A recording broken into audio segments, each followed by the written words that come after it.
Hey everyone, Kyle once again, and welcome back to another movie review. And want to say uh, for this happy Valentine's Day, and for this here, and for this Valentine's Day, I decided to do from my review. I got some licorice right here, so hope you don't mind if I have one for this Valentine's Day review. So, but now the next movie review I'm be doing which I think this is a film that gets hated on a lot. This is one of those films that gets called one of the worst films ever made. But I totally disagree with. And this one but I really do enjoy this film. And this one I'm gonna want to review is The Swarm. Yeah. Now, The Swarm, like I said, isn't the film that gets hated on a lot, and it's called one of the worst films ever made, But I totally disagree with it, And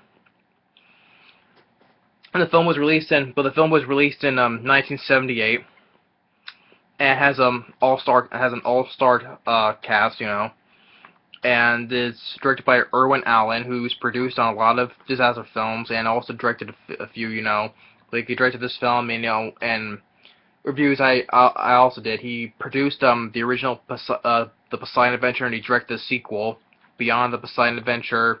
He also produced the Towering Inferno, So, but Irwin Allen, he did a good job directing this film. I know probably some people will get at me for liking a film that's considered one of the worst films ever made, But I totally disagree. This is not the worst film I've seen by a long shot. I've seen a lot worse.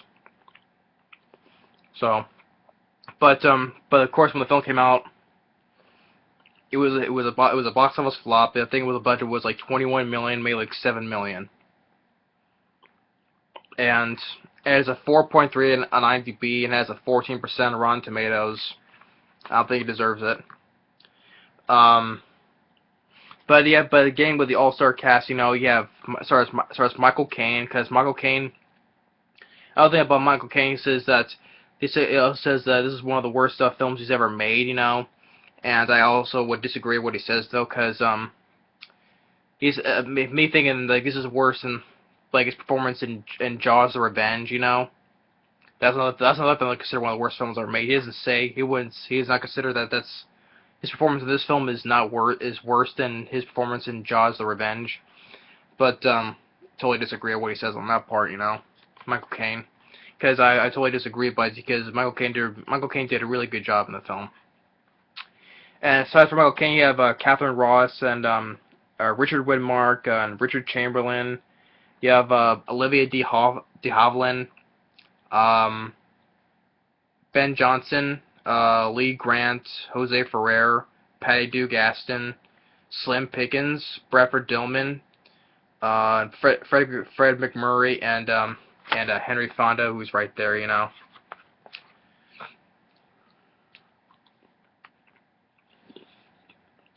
And you also got a score, the score by Jerry Goldsmith, which Jerry Goldsmith is a music composer for scores of films. I do enjoy Jerry Goldsmith, and I do enjoy the score here, And also, probably like some time ago, I got the poster right here, too as well. And probably like some time ago, probably one of my reviews used to be on my wall back here, I had it hung up, but I took it down to have some other posters to be hung up. So here's the poster again. If you haven't seen reviews that have the poster in my background, But that's the poster right there. Same as the cover, without this here at the bottom.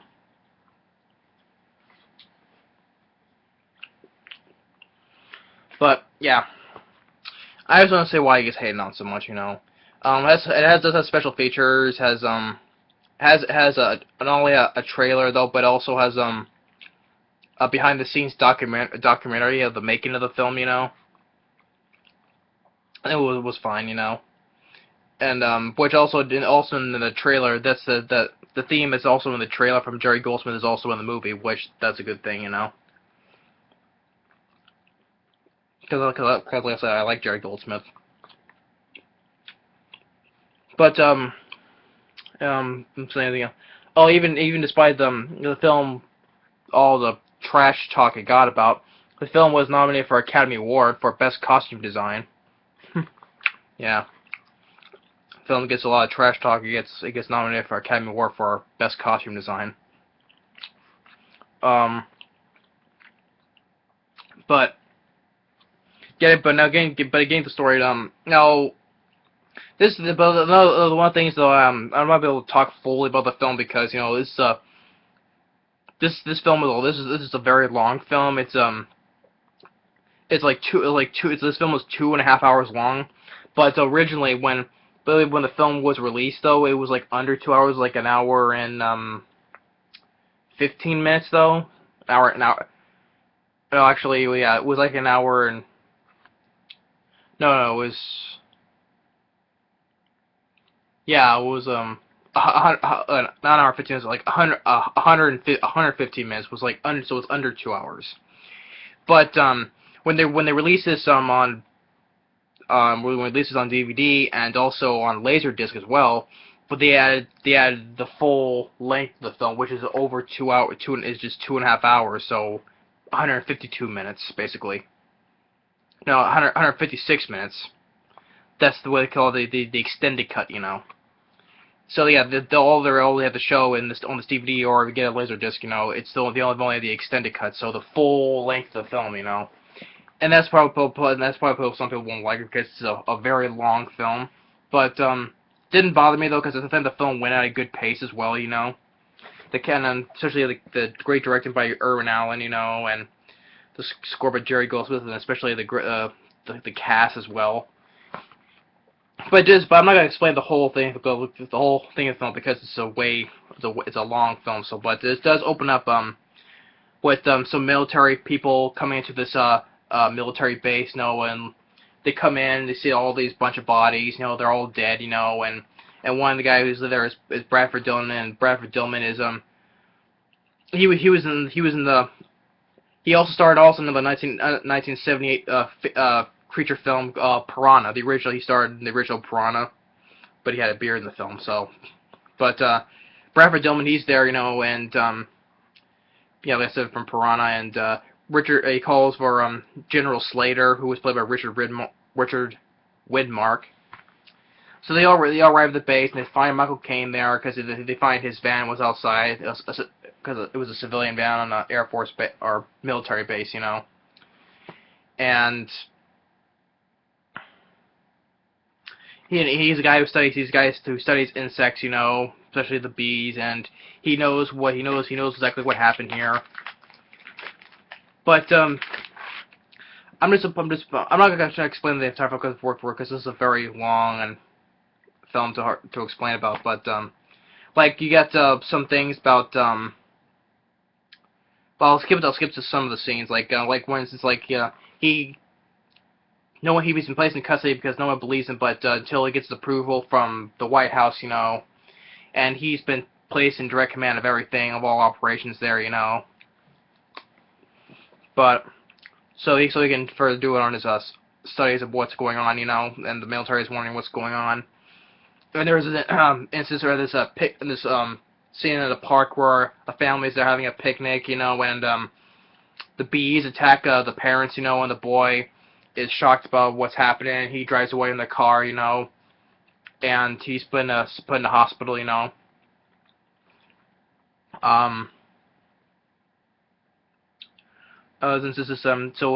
Michael Caine gets some other people to come in, you know. We have Henry Fonda, who's in a wheelchair, but he's a friend of Michael Caine, you know, help study about how toxic the venom is, because these are African killer bees, not just regular bees, but these are African killer bees. They flown all the way into North America, you know, and saying that they've been there some time. They didn't just get here, you know. Katherine Ross is the military's the base's doctor, you know, and I think she gets a call and heads to the town, you know, to visit the kid, Paul. Now, there's one thing though, which overall, it didn't bother me though, but I didn't bother me though, but I can understand why some things people don't like, because the silly things that happens in this film, like when they visit the kid, he's like going into shock about what happened, and he sees like this hallucinating. He's I guess he got stung, but it didn't show though. But he sees hallucinating. There's like a giant a vision of a giant bee that's in front of him, Of course, that happens from time to time during the film, later on. But later on, that kid gets out of the hospital, and him and his two friends, because he wants revenge on the bee, so him and a couple of his friends, they throw like what was it? I forgot what was it. A Mardi Gras cocktail, I guess. The lights on fire, throws at the bees, but that angers them, and they start heading into town, And that's a lot of the like book, this kind of disaster film, because, of course, I would say this is the best Killer Bee film that ever made, because there's hardly there's not many films that's about killer bees. Of course, if they do, they'd be on sci-fi, those with piss poor CGI, Here they use real bees, except for where they're all in the sky, and the effects when the bees are in the sky, I think I think the effects of the bees in the sky, they look fine, especially from 1978, I think they look fine. I think they look fine as it is. I don't find anything wrong with it, because that's what, if they're all in a big mass, I think that's what they're supposed to look like when they're in the sky like that, But Michael Caine and Katherine Ross, they're trying. They have the alarm going on saying everyone get inside, And Olivia de Havilland, is I think she's the principal of the school, and she's looking outside where there's bees, but which is another thing. But I think the film had some good things, like the bees killed some kids, there's kids lying on the ground dead, And of course he gets another, which I do understand, which is another silly thing though, like when Olivia de Havilland is looking outside, sees the kids dead, Of course, she like in slow mo turns and screams in slow mo like this. So like, oh, which I think it can be a silly thing, because that happens also sometimes in the film. Like people scream in slow mo, I mean, sometimes sometimes it's silly though, but sometimes, other times it's not though. Like sometimes with the slow screaming, the slow mo is silly sometimes, but sometimes it works sometimes. Off and on, basically. But, and Lee Grant's there as a reporter, and she's watching it from their van of all this, the bees happening, Katherine Ross gets stung once, and, shortly after she starts seeing the visionary bee coming towards her,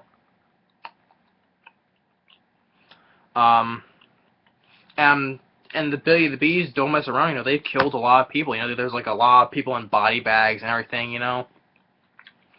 And Michael Caine trying to do the best, because Richard Widmark, is giving him crap about, he wants to straight up kill the bees, but Michael Caine doesn't want to, because otherwise he'll harm the honey American bees, because they pollinate crops, he doesn't want to do that without harming them, or killing the crops,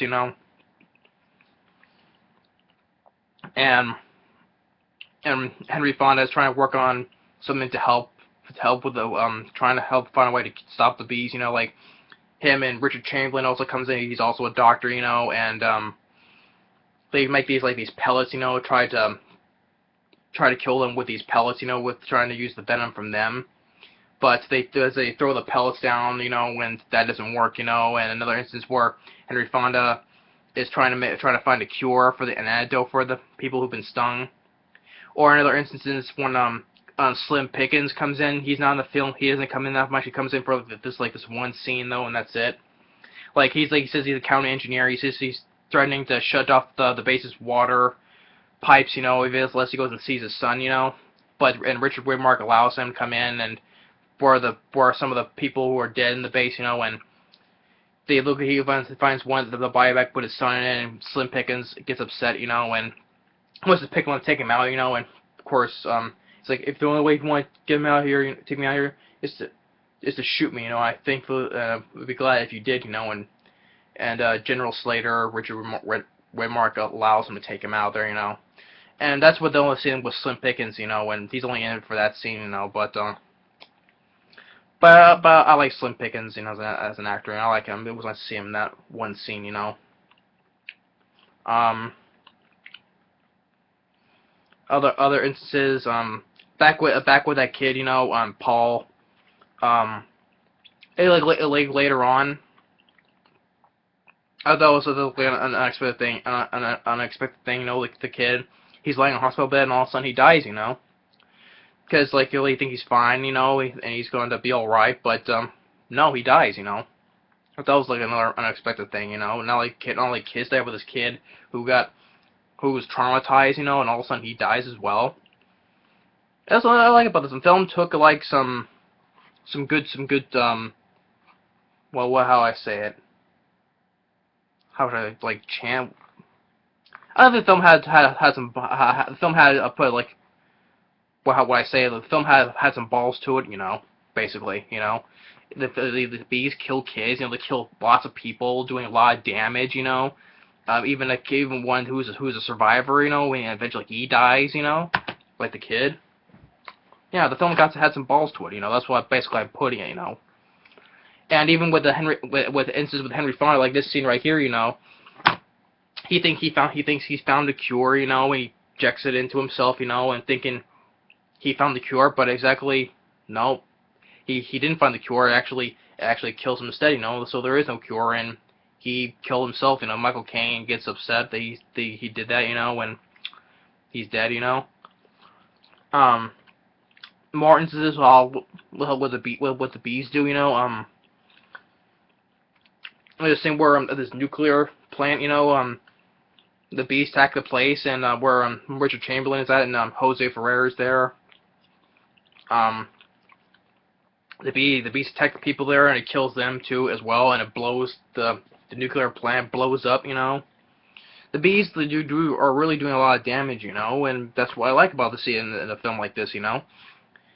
Bees, you know, just going apeshit, you know, and just killing a whole bunch of people, doing a lot of damage, explosions and stuff, you know, and even though this is more of on a train where Ben Johnson, Fred MacMurray as the mayor, and Olivia de Havilland is at, you know, and the bees, they fuck up the train even as well, causes it to roll down the hill, and it even then explodes, you know, and see people flying out some windows as well.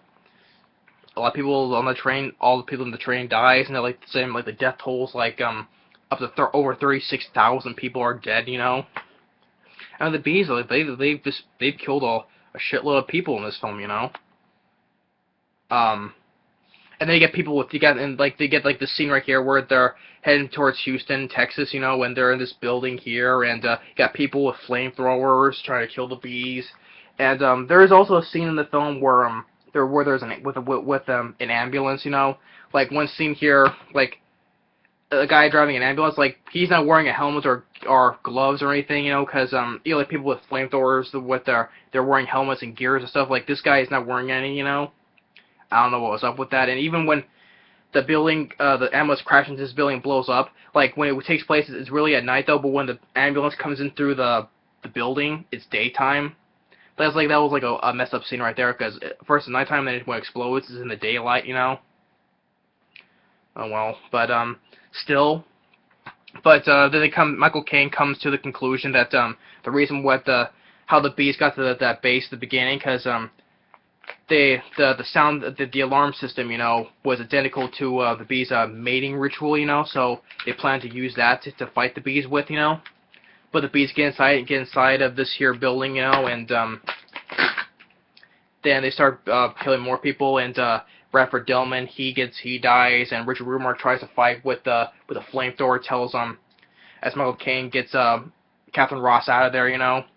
And like even that film, also before that scene, you know, Katherine Ross hears a noise and opens the door. There's another bee, a giant bee, is in front of her. Of course, she also screams in slow mo as well, you know. Yeah, I understand. That's another silly thing. How is scream in slow motion? I understand that's a silly thing, you know. But I can let it go because I do enjoy the film, though. But I do understand that those instances with the hallucinating giant bees and screaming in slow motion, that is a silly thing, though. It is. But and Michael Caine gets Katherine Ross out there, and Richard Widmark he's still using the flamethrower, but he dies while he's like this, you know. And the guy that was also with them also dies as well. And it cuts to which is I think it was another thing that happened, because it cuts to them going to an airport, you know, and I'm like well, they just got down the stairs, and how come they get to that place very instantly, you know? That was like another thing that happened. They go down the stairwell, and all of a sudden they're at the airport already, where there's no bees around, because that building was infested with bees, and all of a sudden they're in an airport, you know, where that's no bees around, you know. How they got there that quickly, you know. That cut to that scene right there. That's another instance that which I don't understand. But they plan to use those sirens and put them in the water where to attract the bees, and they use like missiles, lots of missiles to blow the bees up, you know. And then Katherine Ross is asking, is this a temporary victory, you know? And Michael Caine is asking, you know, if we use our time wisely, the world might just survive after all, you know. So pretty much it. Yeah, I didn't want to go explain the whole film thoroughly because, you know, because the film it's a very long film though, but it does go at a decent pace though, at a good pace, you know. Okay, I didn't find it boring, which it wasn't boring, and the cast did a really good job, you know. Michael Caine, I disagree saying that this is the worst film that you starred in, you know. I totally disagree with that, you know, and you did a really good job in the film. As a person who thinks this all, like, the war has finally started. Well, the war I was afraid of has finally started. You know, I've always talked about it, has finally started. You know, and the other cast did a good job. What other ones? Richard Widmark was good. You know, because he's a general who has some get a couple of beefs in with Michael Caine. I'll tell him that you're gonna disagree on what he does, you know, what he's doing, how to fight the bees, because instead of doing all those experiments, he just fight the bees straight on. What he should do, but of course, when he does his plan doesn't work either, you know.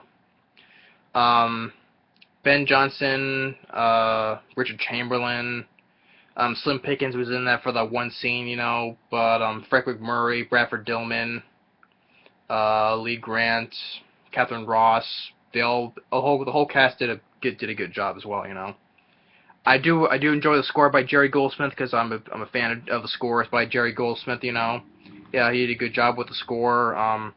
The director Irwin Allen, he did a good job directing, you know. How the way using the bees, you know, and everything, using real bees, except for when they're all in one mass in the sky, you know. He had to use some effects for that though, but the effects for the bees in the sky were fine as well. But using real bees, you know, instead of no CGI bees, you know. Of course, I still think this film is better than the stuff they have on sci-fi channels. If they use that, they use piss poor CGI bees, you know. But because the film had how I like in a disaster film, you know, the bees, they kill loads of people, they do lots of damage and destruction, you know, blowing up buildings and a train and everything, you know.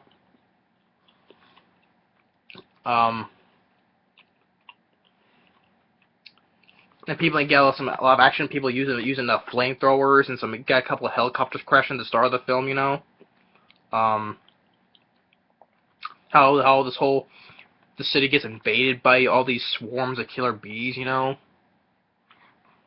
This is what I expected to see in a film about killer bees. This is why you can see action, destruction, you know, and good characters, and all-star cast, you know. Well, from people I understand, people are saying this is the worst film, one of the worst films ever made. I don't see that. I totally disagree with that. I've seen films that are a lot worse than this. I totally disagree on that. You know, it's my opinion. In my opinion, it's not one of the worst films ever made. You know, and it doesn't deserve those low ratings on IMDb. You know, or Rotten Tomatoes. I don't think that it doesn't deserve it. You know, I think this film is underrated as well. I will not put the title underrated film, but I'll say it's another film that I think is underrated. A disaster film about killer bees, you know. And Irwin Allen did a good job because he's so-called, as they call him, the master of disaster, you know. He knew how to direct a film about killer bees, you know. He did a good job. What more I can say? The directing was good, you know. The cast was good. The score was good.